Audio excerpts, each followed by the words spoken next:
Now, there's some fascinating benefits with raw milk and raw milk products that I want to talk about today. But if you ask someone, what is the most perfect food for an infant? I would imagine they would say breast milk, right? Because breast milk is something that's been created over a very long period of time as a survival thing. You can build a very healthy baby on breast milk. And if an infant is not fed breast milk, oh my gosh, their risk for all sorts of problems go way up. Sudden infant death syndrome, obesity, diabetes, allergies, and the list goes on and on and on. Our bodies were designed to start out on breast milk. So if breast milk is so good, why is cow's milk or goat's milk so bad? That's what I want to discuss. Well, I think it really has to do with the quality of milk, okay? Pasteurization. Now, I'm not saying that there wasn't outbreaks of certain diseases like TB and things long ago due to sanitation. But if you have a healthy environment for that cow and that cow is healthy, then what's really bad with milk?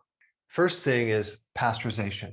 Well, you might want to say, we want to sterilize the milk to make it really healthy, to get rid of all the bacteria in this milk, this very unhealthy, pathogenic substance. Well, yes, heat kills bacteria, but it doesn't get rid of bacteria.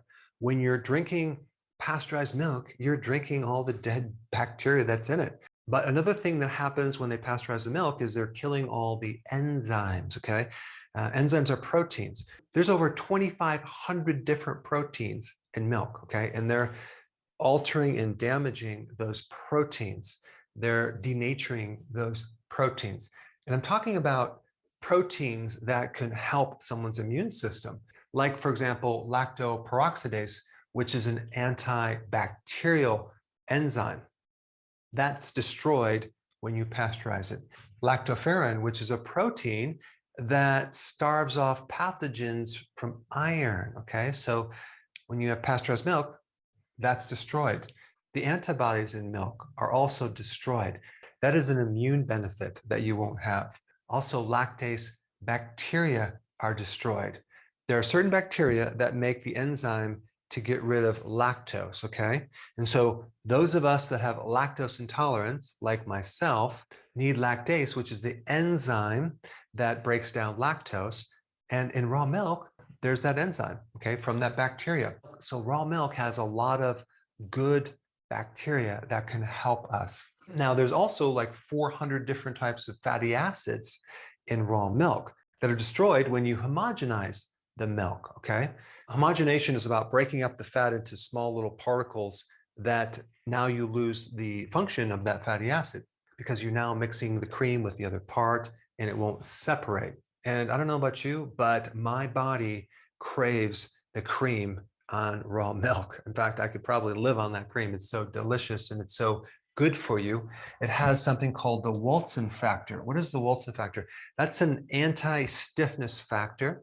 And I'm not going to give you the long chemical name, but it's good for rheumatoid arthritis and stiffness because it's anti-inflammatory, especially stiffness in your wrists.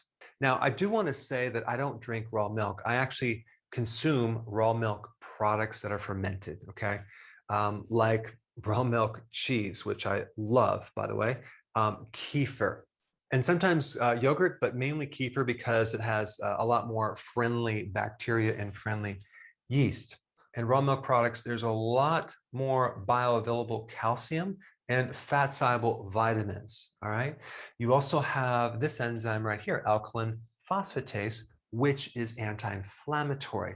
So way back early in the 1900s, there were all sorts of people using raw milk for cures for all sorts of things to help their ulcers, their GI problems, inflammation in the gut, to help with allergies, gout, gum disease, and even asthma.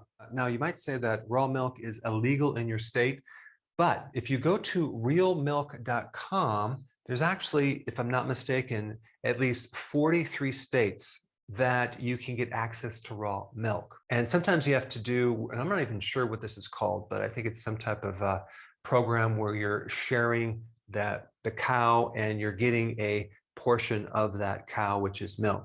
But anyway, you should check this out, realmilk.com. There's a lot of additional great data.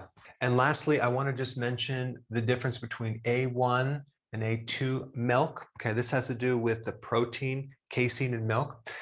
If given the chance, get your milk from A2 cows, because A2 is a type of protein that has a lot less bloating, a lot less digestive inflammation.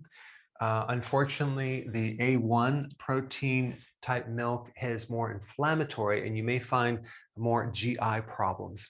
Now, if you have not seen my video on consuming kefir to help yourself sleep, I put that video up right here. Check it out.